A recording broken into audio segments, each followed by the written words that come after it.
అత్త నీకు 7 వారాలు నగలు చేసిస్తానత్త. కట్టతలే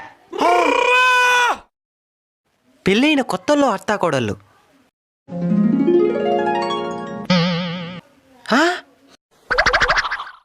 తెల్లారి 10:30 అవుతున్నారు టైము. సర్లే.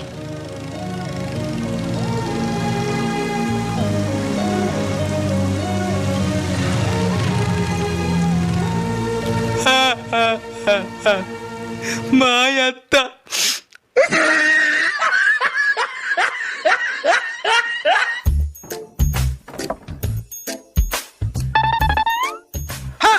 అమ్మా నువ్వు గుంటలు తోముతున్నావా? పక్కకు పో. పర్లేదు అత్తా, నేను తోంతానులే. అమ్మా నీ శృతి మెత్తని చేతులతో గుండాలతో కమిలిపోతే నేను తట్టుకోలేనమ్మా, తట్టుకోలేను. అత్త నా కళ్ళ ముందర నువ్వు కష్టపడితే నేను చూడలేనత్త.